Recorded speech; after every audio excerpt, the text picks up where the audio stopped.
श्री राज्यवर्धन राठौर जी।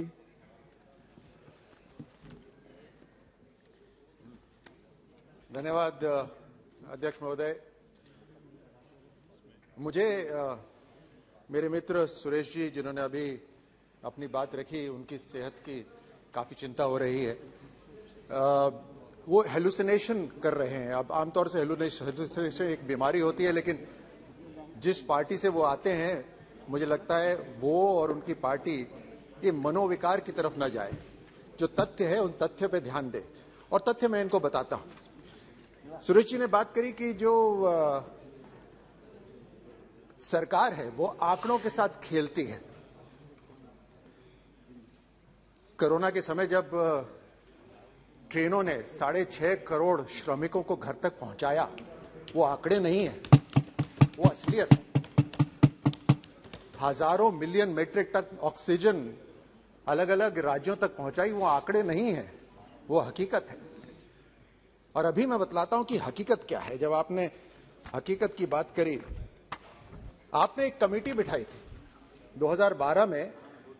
Kakodkar committee ने एक report दी और उन्होंने क्या कहा यूपीए के बारे में?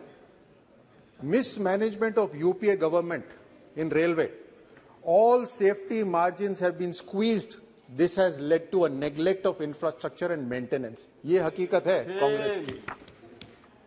ककोडकर कमेटी ने यह भी कहा, मैं आ रहा हूं, आपका जब कार्यकाल था, उस कार्यकाल के अंदर जिस तरह का काम यूपीए सरकार ने करा, उसका प्रतिबिंब मैं बता रहा हूं, उस कमेटी की रिपोर्ट बता रहा हूं। फिर आऊंगा कि किस तरह से आज मोदी सरकार रेलवे में क्या क्या काम कर रही है।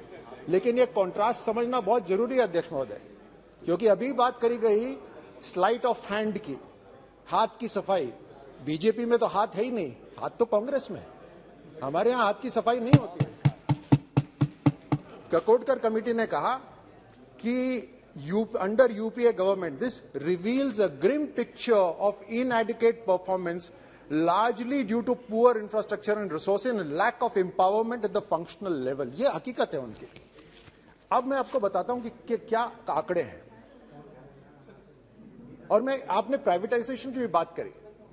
मैं आज रेल मंत्रालय को, रेल मंत्री को धन्यवाद देता हूं, प्रधानमंत्री मोदी जी को धन्यवाद देता हूं कि साधारण पैसेंजर के ऊपर बोझ नहीं पड़ा है।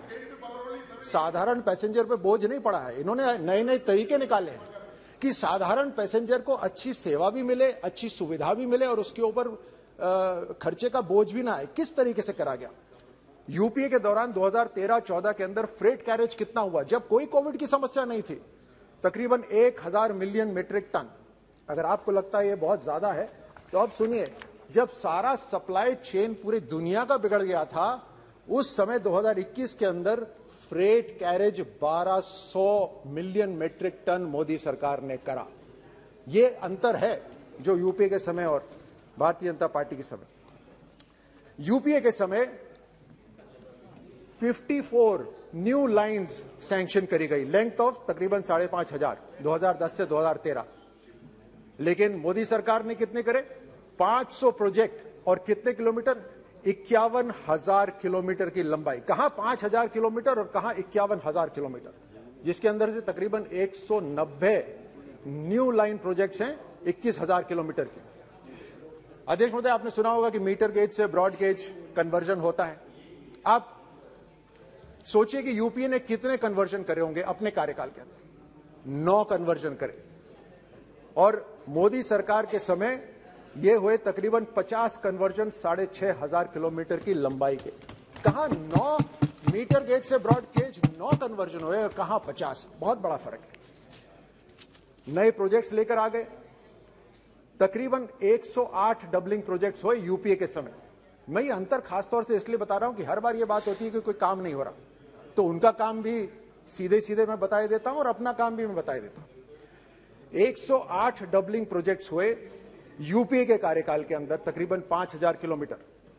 और मोदी जी की सरकार के अंदर तकरीबन 250 प्रोजेक्ट हुए 23,900 किलोमीटर। कहां 5,000 किलोमीटर और कहां 23,000 किलोमीटर।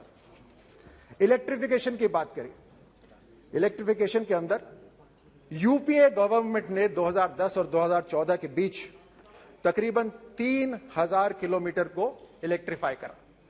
3,000 किलोमीटर। अब आप सुनिए, प्रधानमंत्री मोदी जी की सरकार ने 18,000 किलोमीटर को इलेक्ट्रीफाई करा। कहां 3,000, कहां 18,000। यह फर्क है। इस फर्क के कारण ही प्रधानमंत्री मोदी जी ने बिल्कुल सही कहा कि कांग्रेस के जो 60 साल थे उसके अंदर रेल का कोई ध्यान नहीं दिया गया। अगर वाकई में रेल का पोटेंशियल निहारा गया है, उसको और बढ़ाया गया है, तो भारतीय जनता पार्टी की सरकार में बढ़ाया गया है। प्रधानमंत्री मोदी जी ने यह भी कहा कि भारतीय रेल सिर्फ दूरियां कम नहीं करती, सिर्फ लोगों को लोगों से नहीं जोड़ती, बल्कि एक बहुत ही महत्वपूर्ण माध्यम है जिससे भारत का कल्चर, भारत की संस्कृति, टूरिज्म और तीर्थ स्थान को भी जोड़ा जा रहा है। और उसमें बड़े पैमाने पे रेल मंत्रालय काम कर रहा है। यहां तक कि भारत और भारतीय रेल, इन दोनों का एक साथ विकास हो रहा है। जहां भारत शौच से मुक्त हो रहा है, वहीं रेलवे के प्लेटफॉर्म और रेलवे लाइन बिल्कुल स्वच्छ नजर आती है। रेलवे के टॉयलेट आज बायोडिग्रेडेबल हो गए हैं। कहीं पे भी ओपन डेफिकेशन नहीं हो रही। कितना बड़ा अंतर है। वहां जहां सुरक्षा हो रही है भारतीय नागरिकों की या देश की सुरक्षा, आपने देखा किस तरह से यूक्रेन से अभी हजारों स्टूडेंट्स को वहां से सुरक्षित भारत वापस लाया गया। उसी तरह रेलवे के अंदर भी हर पैसेंजर की और हर बोगी की सुरक्षा की चिंता करी जा रही है। उस पर इन्वेस्टमेंट करा जा रहा है।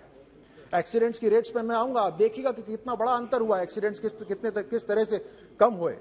जिस तरह से हर घर में बिजली और पानी पहुंच रहा है, उसी तरह भारत के कोने कोने में, चाहे वो पहाड़ हो, रेगिस्तान हो या जंगल हो, वहां रेलवे की लाइन पहुंच रही है। पूरे देश को जोड़ा जा रहा है। अब मैं बताता हूं हिम्मत, क्योंकि जो रेल है वो मंत्रालय वही है, लेकिन किस तरह से सही लीडरशिप, सही डायरेक्शन के साथ में रेल का और बेहतर इस्तेमाल हुआ। कोरोना के समय जब सारी सप्लाई लाइंस खत्म हो गई थी, मूवमेंट खत्म हो गया था लोगों का, उस समय 93% मेल और एक्सप्रेस ट्रेन चल रही थी। आउट ऑफ 100%, जो साधारण स्थिति में 100% चलती है, कोरोना के समय, कोविड के समय 93% एक्सप्रेस ट्रेन चल रही थी। सब अर्बन ट्रेन्स 98% चल रही थी और पैसेंजर ट्रेन्स 44% चल रही थी, क्योंकि लोगों का आवागमन कम हो रहा था। ऐसी संवेदनशील सरकार है जिसने ऐसे समय पर किसानों की मदद के लिए किसान रेल सर्विस शुरू करी, जो अगस्त 2020 से शुरू हुई और आज तक चल रही है। तकरीबन 7 लाख टन एग्रीकल्चर का प्रोड्यूस एक जगह से दूसरे जगह ले जाया गया। पेरिशेबल गुड्स, जो ऐसे समय पर जब कहीं साधन नहीं था, ट्रक नहीं चल रहे थे, सुविधा नहीं थी, वो बर्बाद हो जाते, लेकिन रेल की वजह से वो एक देश के एक कोने से दूसरे कोने तक पहुंचाए जा रहे थे।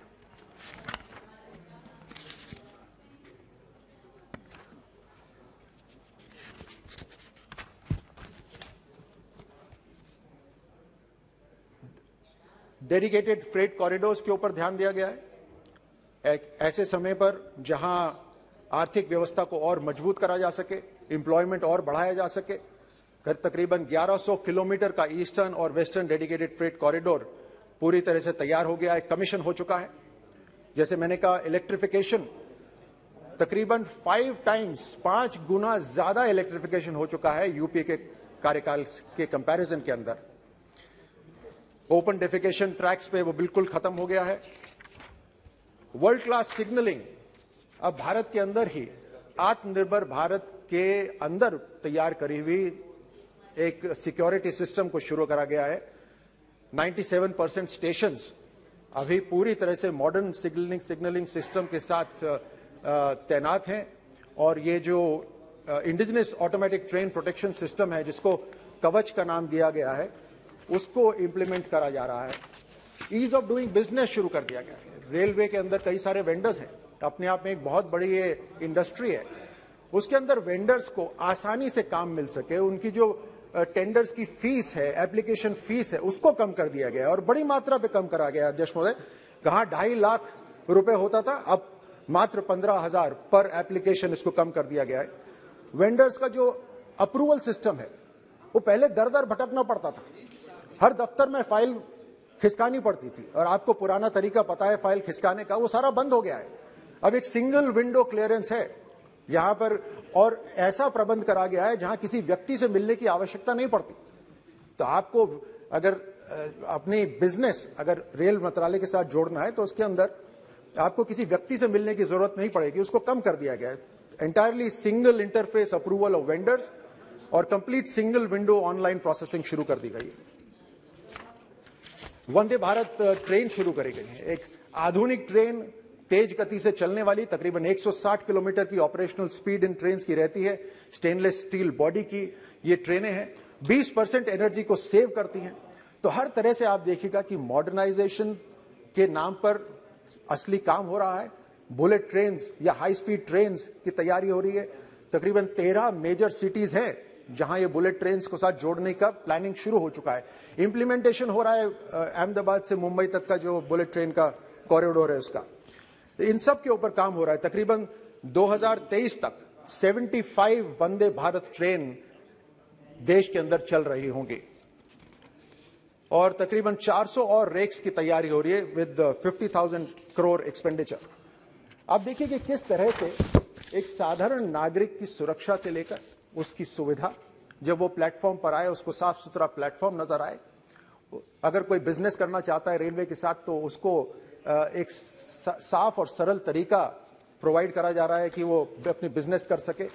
कोविड के दौरान जैसे मैंने आपको कहा कि 900 एक्सप्रेस, ऑक्सीजन एक्सप्रेस ने जर्नी कंप्लीट करी।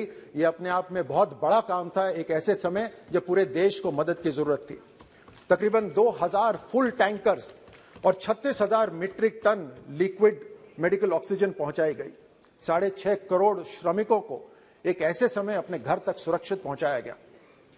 ये एक संवेदनशील सरकार ही कर सकती है, जो आंकड़ों में विश्वास नहीं करती, ना ही लोगों को भ्रमित करने में करती, लेकिन अपने पोटेंशियल को, भारत के पोटेंशियल को, रेलवे के पोटेंशियल को ज्यादा से ज्यादा बढ़ाना ताकि लोगों तक मदद और सहूलियत पहुंच सके, उसके ऊपर ध्यान दे रही थी।